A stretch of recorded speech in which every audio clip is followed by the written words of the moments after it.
Yo, welcome back to KAMMA. I'm Khalil Deal. I'm Adio. And we are KAMMA back to talk about UFC 318. Max Holloway versus Dustin Poirier, Part 3. This venue is taking place in the Smoothie King Center in New Orleans, Louisiana. And we're going to talk about our early predictions and breakdowns for the early prelims.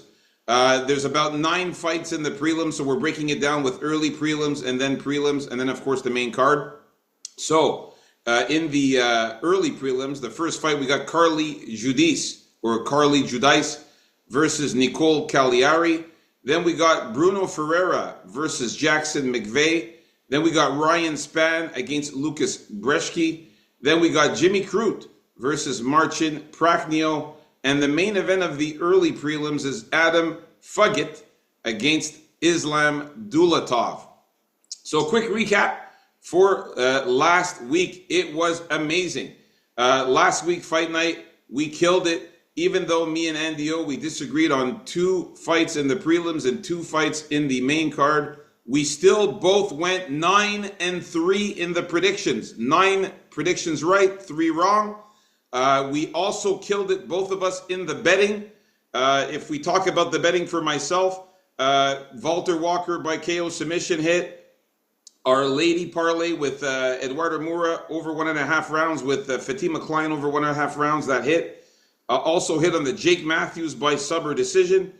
We hit on Tuco Tokos, my dog of the week, Tuco Tokos by knockout or submission hit. And then finally, the brother ticket didn't hit this week, but another brother ticket kind of hit with Mike Davis, Chris Curtis, and Morgan Charriere, that 3-play there. Now, I wasn't sure if Mike Davis was a brother or not. I didn't call it a brother ticket, but that one hit as well. And I know, Andy O, you got some tickets that hit too. As for me, you can go back and look at the betting video. We did tremendously with around 150% return on investment. Hit 4 out of 5 bets or 5 out of 6 bets. And 9-3 betting. It was just tremendous all the way around and a very profitable week. And we're looking for more of the same coming up. All right, man. So let's kill it again this week. We did make a good profit. We're going to start with the first fight of the early prelims. We got here Nicole Cagliari versus Carly Judice. Who you got here, Andy O? All right, Carly Judice.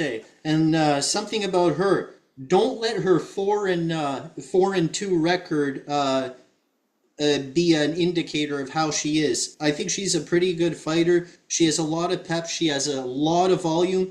She doesn't have the greatest of defense in terms of striking, but she makes up for it with her volume and her pressure.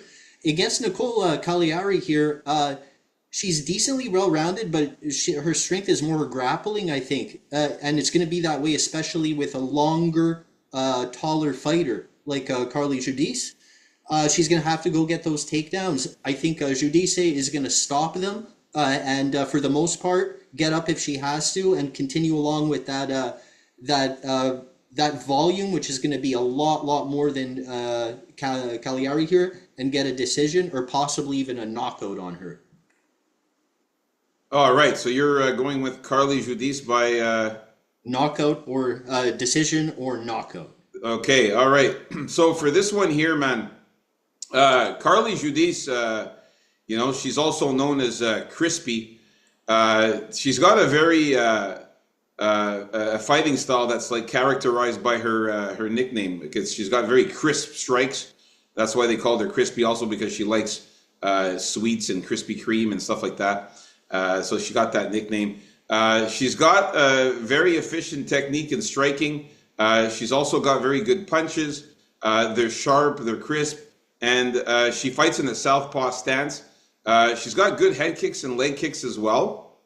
And as you can see here, in her 4 wins, she has 4 knockouts. So we don't know how she is. She's lost 2 decisions. So we haven't seen her win a decision yet. Both those decisions were very close. Enough though. She fought hard in them. She can take a beating. They were split decision losses. To Gabriela Fernandez was the last loss she got. And before that was against Ernesta Caracaite. Both those losses by split decision. Nicole Cagliari, she's a Brazilian women's in the Brazilian mixed martial artist in the women's flyweight division. She's known for her balanced fighting style. So she incorporates both striking and grappling techniques. She uses a lot of submissions, particularly the armbar. And in her fight, she's got very dynamic and impressive technique. She brings both skill and heart into the octagon. She trains in Brazilian Jiu-Jitsu. She's a black belt. She's developed a strong grappling base, and it's become a very key strength in her fighting style. The only thing about these two here that I'm concerned about for Nicole Cagliari is the height and reach advantage for Carly Giudice. We can see here that Carly Giudice has a 4-inch height advantage. And also will have a significant 6-inch reach advantage. So Carly Giudice can easily strike from a distance there with her boxing and kicks and try to stay on the feet. Now, both of these girls both lost to the same person, which is Ernesta Caracate. They both lost by split decision, each of them. The last win for Giudice was against Eunice Dubin, where she knocked her out with a head kick. So I'm going to pick Carly Giudice to win by knockout or decision. I'm not very confident in it. If you guys look at the betting line, it's very, very low. I don't have the confidence to parlay her with any of the dudes. We'll talk about the betting on Friday. For me, it's a dog or pass situation for the betting purposes. There is a solid chance that I might put a sprinkle on Nicole Cagliari for the betting purposes there, because she is dangerous with those knockouts and submissions that she has. But the pick will be Carly Giudice by knockout or decision. All right, so we're in agreement with the first fight. Let's move on up to the next one. We got Bruno Ferreira versus Jackson McVeigh. Now, for this one here, we talked about Jackson McVeigh when he was supposed to fight Cedricus Dumas, who unfortunately got some trouble with the law. Then he was supposed to fight Christopher Ewart, who ended up not making weight by like 10, 15 pounds or something crazy like that. And that fight got canceled. So he's been sitting there waiting for a fight. And we talked about him. You guys could go back to the video. He's also a very good jiu-jitsu he's very good in black belt in jiu-jitsu. He's a very good striker as well. You know, he's going to have a crazy height and reach advantage here over Bruno Ferreira. We're talking a pretty significant height advantage here. We're talking 6'4" to Bruno Ferreira, who's 5'10". So we're looking at a 5-inch reach height advantage.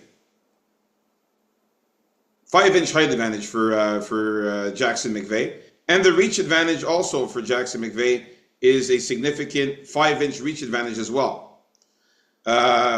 So that's one thing I'm a little bit worried about. But the thing is, man, Bruno Ferreira, man, I mean, this guy, he's a well-established fighter. He's known for his powerful, aggressive striking. He's combined with, you know, Brazilian Jiu-Jitsu, and also has very powerful punches. He's very aggressive.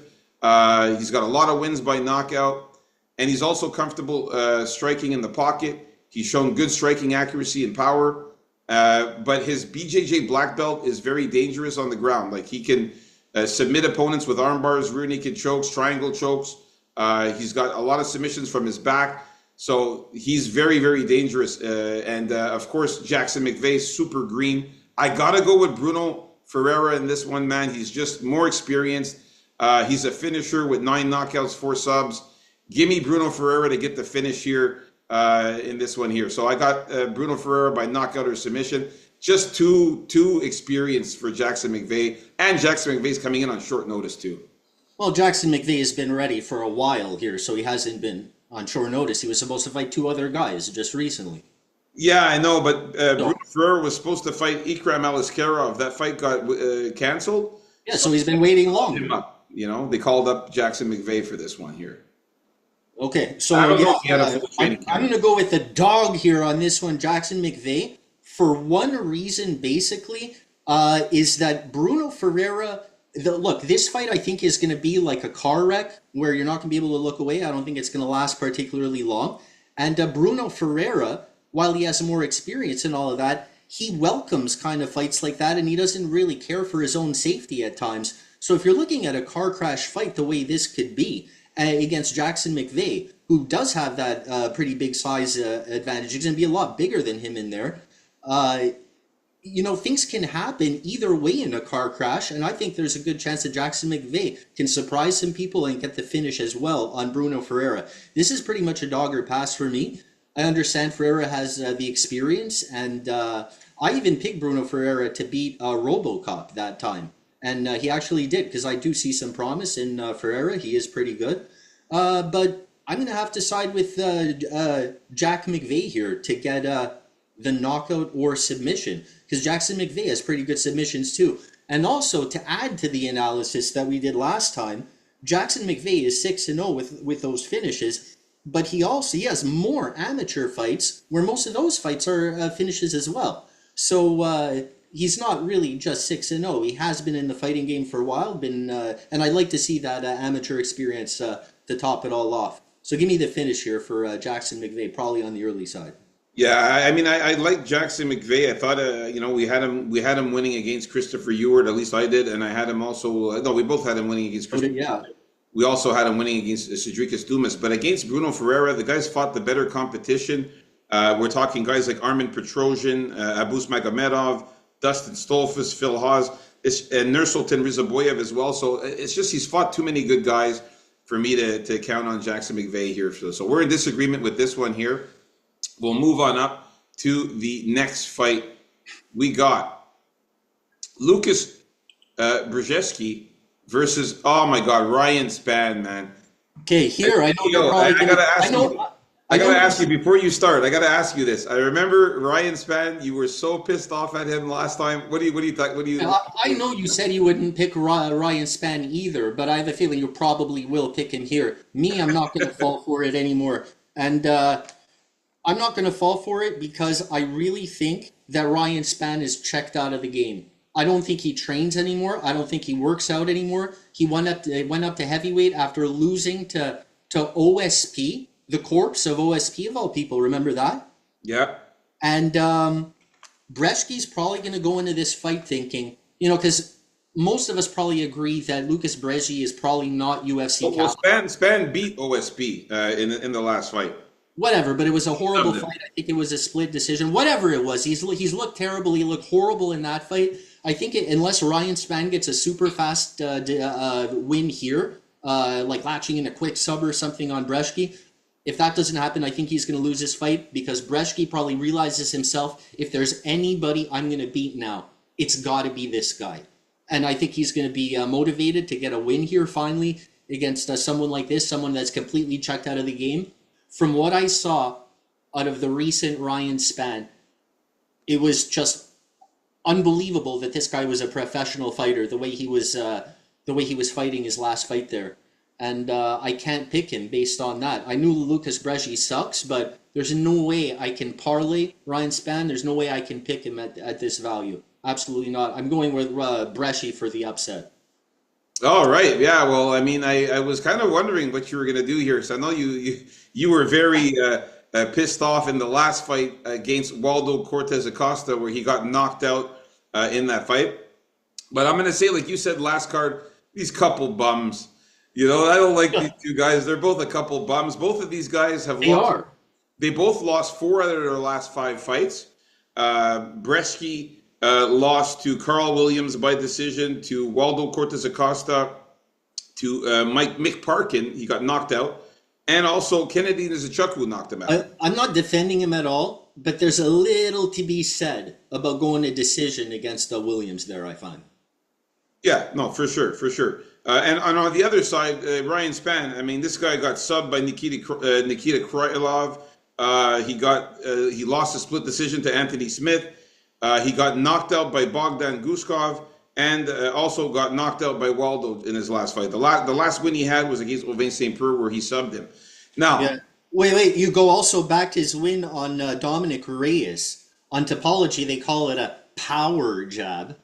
Yeah, Just yeah. just to give it a little more credit, but don't forget Dominic Reyes's chin was completely shot then, and it was a tiny jab that barely made contact. So he was lucky even to get that win over Reyes at that time.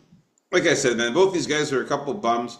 Ryan Spann, I mean, guy is a guy who has a fighting style that combines striking and grappling. He's particularly known for his submission skills, especially with chokes. He's had multiple wins with guillotine and rear naked chokes. He has a high number of submission wins with 13 wins by sub, and 11 of those involve the neck. So he's very good with rear naked chokes, guillotine chokes. And he's also known for his upright, loose stance, which allows him to create quick, powerful punches. He can also land powerful strikes, including left hooks to the body. Now, Lucas Brzeski, this guy is a fighter who's mostly a striker. He has shown minimal power and terrible durability. I mean, this guy also gets knocked out pretty easily, like we saw that by Kennedy Nzechukwu there and McParkin. Also, Waldo Cortez Acosta knocked him out as well. He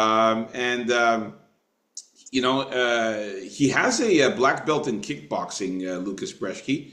Like I said, he's mainly a striker, but we never seen him grapple really or really have any kind of a ground game. So, out of these two bums here, I'm going to go with Ryan Spann. I think this is a fight that he could win, this guy. If he doesn't win, he should win, but his head's not in it. So if he can't beat Lucas Brzeski, man, he better leave the UFC. They better kick his ass out. So I'm going to take Ryan Spann to win here by. I'm going to say he wins by submission or decision in this one. Maybe, you know what?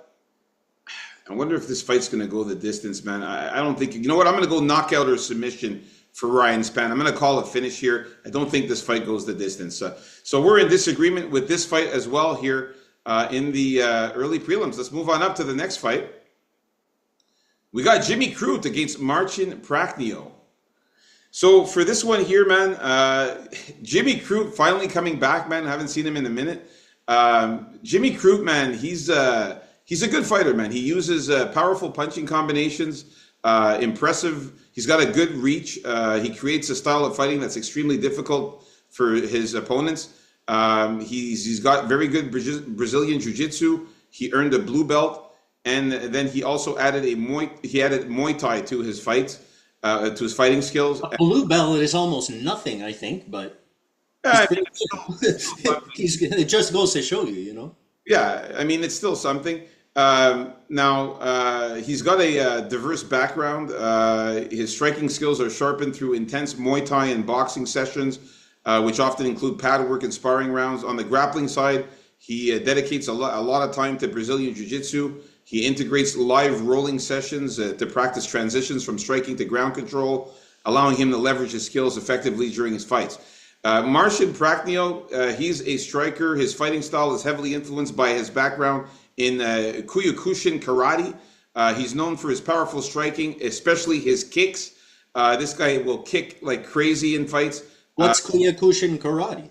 I have no idea. It's some karate style called Kyokushin karate, where it's mostly powerful striking and kicks, punches and kicks. He's got the ability to maintain a long range in the striking game. And he also demonstrates a good clinch game where he uses his strength to control opponents against the cage. And he has also, he's kind of developing his grappling game. So for this one here, I don't think Marcin Prachnio is good enough to beat a guy like Jimmy Crute. Jimmy Crute definitely going to be the better grappler, better wrestler. He's got better jiu-jitsu than Prachnio. I think he takes down Prachnio and wins by knockout for ground and pound or submission. So I'm going to call a finish for Jimmy Crute by knockout or submission, taking down Marcin Prachnio. Prachnio's one-trick pony there with his kicks all the time and punches. He's not that great, honestly. I mean, it's 8 losses out of 17 wins. I just don't think he's that great. Yeah, so Jimmy Crute, the thing with him is I think in there he's very dumb. Like he's probably going to do the wrong thing if not more than once every fight. Let's not forget this guy already retired, but he came back and he's still pretty young, so you figure he's back into it mentally. I think he is overall better than Prachnio. he definitely has more well-rounded skills. He can put you away in a variety of ways. Prakniko, I do like his kicks. That's about the only thing he has going. He's not really good anywhere. He's getting kind of chinny in his older age as well at 37. And his cardio is also not that good. So I expect Jimmy Crute to cruise to a win here, basically. So yeah, give me Jimmy Crute by knockout or sub. I think he Nice. finishes Prachnio. Same here, man. So we're in agreement with this fight here. Now let's get to the main event of these early prelims. But Prachnio showed some heart against Bukauskas, who I think is a little underrated. But Bukauskas not really known for his amazing round game. Ended up subbing Prachnio when he got that down to work. So I think if he can, Jimmy Crute for sure can. All right, so now we're at the main event of the early prelims. We got Adam Fugit against Islam Dulatov. Yeah, I don't really like the chances for Fugit here because he's pretty hittable, I find. He's going to have to try and go for those takedowns, but I don't think he's going to get him before Dulatov like ends up hurting him. And the more he hurts him, the less strong those takedown attempts will be because Dulatov has really good power. He comes forward and he comes in there to fight. And looking back at his fights, which didn't take that long because he puts away his opponents pretty early. And I think the same is going to happen here. I think Fugit's too wishy-washy. I see while he's coming in for a takedown, he either gets caught in a sub attempt or he just knocks him out right there because he hits like a beast, this guy. So give me finish for Dulatov. Early-ish, within the first half of the fight. I got to agree with you, man. Adam Fugit, or also known as Adam Fuckit, is he's known for... There's a lot of belts there, though. Yeah. This is one of these pictures where he was in the lower level promotions. This guy is known for his efficient wrestling, coupled with effective stand-up striking. He is kind of a dangerous opponent at times. His style continuously shows improvement in both striking and grappling skills, and his training regimen likely includes a combination of wrestling, striking, and conditioning exercises to maintain his competitive edge inside the octagon. Now, Islam Dulatov, this guy's known for a very aggressive style. Okay, he's knockout oriented, often described as ultra aggressive. He focuses on finishing fights quickly. He aims for knockouts and finishes in every fight. As you can see here, the guy has 7 knockouts, 4 submissions out of his 11 wins. He's very exciting to watch. Most of his wins come by way of first round knockout. And he doesn't shy away from striking exchanges. He'll get in there and box it out. He's willing to engage in stand-up battles and also... But he's the one pushing it forward to engage the other guy in those battles. That's right. He possesses strong submission skills as well, though. His ground game is nothing to sneeze at here. He's very good on the ground. He doesn't waste time in fights. He goes straight for the finish, whether it's on the feet or on the ground, and he knows how to get takedowns. He's very powerful and strong and very built. I can't wait to see the face-offs, man. This guy is ripped. They call him the Ripper. He's fucking ripped and he's super built compared to Adam Fugit here. I have also Islam Dulatov winning by knockout or submission. All right, so there you have it, folks. Our early predictions and breakdowns for the early prelims. Just stay tuned. Coming up next, we have the regular prelims coming up next.